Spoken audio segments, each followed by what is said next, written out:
தமிழ் மக்களுக்கு வணக்கம். இப்போது ஓடிபியில் காண இருப்பது பிஜேபிக்கு 150 தொகுதிகளுக்கு மேல் ஒரு தொகுதியும் கிடைக்காது. இப்படி ராகுல் காந்தி அவர்கள் சொல்லியிருக்கிறார். மீண்டும் இந்தியா கூட்டணி ஆட்சிக்கு வந்தவுடன் அக்னிவீர் திட்டம் கைவிடப்படும்.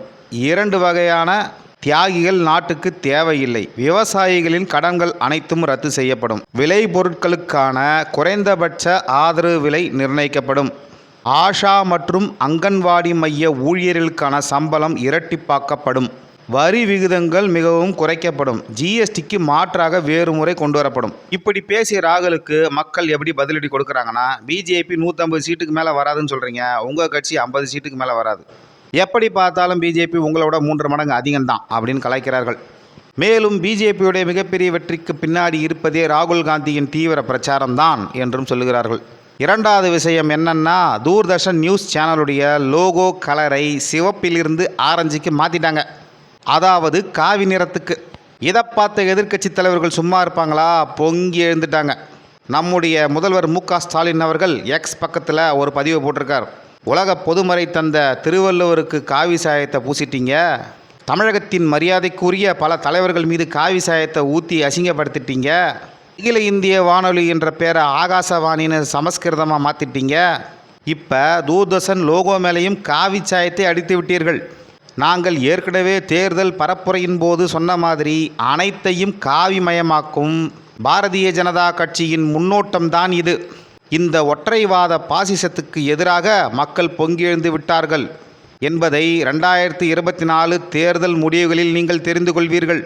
இதற்கு கமெண்ட்டில் மக்கள் என்ன சொல்கிறாங்கன்னா, சன் டிவி லோகோ கூட ஏறக்குறைய காவி கலரில் தான் இருக்குது முதல்வர் அவர்களே. அது மட்டுமா, கலாநிதி மாறன் அவர்கள் வாங்கிய ஹைதராபாத் அணி ஐபிஎல் அணி மேட்சை பார்க்க போகின்ற அவரது மகளின் உடை கூட காவி நிறத்தில் தான் இருக்கிறது என்று சொன்னதோடு மட்டும் இல்லாமல் அந்த ஃபோட்டோவையும் எடுத்து போடுறாங்க. ஆரஞ்சு கலரை பார்த்து ஏன் காவின்னு சொல்கிறீங்க, அரண்டவங்கண்ணுக்கு இருண்டதெல்லாம் பேய் என்றும் சொல்கிறார்கள். இதற்கு வைகோ அவர்கள் எப்படி கண்டனம் தெரிவிக்கிறார் என்றால், அரசு துறைகளை தன்னுடைய தேர்தல் பிரச்சாரத்துக்கு பயன்படுத்தி கொள்ளும் உத்தியாக பாரதிய ஜனதா கட்சி டிடி நியூஸின் லோகோ கலரை காவிக்கு மாற்றியுள்ளது. பிரச்சார் பாரதி நிறுவனத்தின் தலைமை அதிகாரியின் விளக்கம் ஏற்புடையதாக இல்லை. தேர்தல் ஆணையம் நடுநிலையாக நடக்கும் பட்சத்தில் இதன் மீது உடனடியாக நடவடிக்கை எடுத்து பழைய நிறத்திற்கு லோகோவை மாற்ற வேண்டும் அப்படின்னு சொல்லியிருக்கார். மேற்கு வங்க முதல்வர் மம்தா பானர்ஜி அவர்கள் என்ன சொல்கிறாங்கன்னா, எல்லாத்தையும் ஹிந்துத்துவாவாக மாற்றும் காவி மயமாக்கும் செயல்தான் இது என்று சொல்கிறார்கள். சில நடுநிலை பத்திரிகையாளர் போர்வையில் வலம் வரும் ஊபி ஆதரவாளர்கள் என்ன சொல்கிறாங்கன்னா, பிஜேபி அடுத்து வரக்கூடிய 5 ஆண்டுகளுக்கு என்னென்ன செய்ய போகிறோம் என்றெல்லாம் பேசி வருகிறது. இதையெல்லாம் பார்க்கும்போது இவர்கள் ஆட்சி தொடரப்போகிறது என்பது போலே அவர்கள் பேச்சு இருக்கிறது. இவங்க எப்படி இப்படிலாம் பேசலாம்? மனசாட்சியே கிடையாதா? ஏன் இப்படி பேசுகிறீங்கன்னு கேட்கறதுக்கு யாருமே இல்லையா? தேர்தல் ஆணையம் என்ன செய்து கொண்டிருக்கிறது? இதையெல்லாம் பார்க்கும்போது மிகவும் அவமானமாக இருக்கிறது என்றெல்லாம் கதறி கதறி அழுவதை பார்க்க முடிகிறது. ஏங்க, ராகுல் காந்தி பிஜேபி 150 சீட்டு தான் வரும்னு எதை வச்சு சொன்னார்?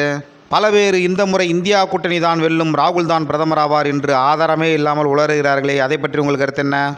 அதேபோல்தான் பிஜேபியும் தாங்கள் தான் ஆட்சி அமைப்போம் என்ற நம்பிக்கையில் இருக்கிறது. அதில் உண்மையும் இருக்கிறது என்பது அனைவருக்கும் தெரியும். நன்றி, வணக்கம்.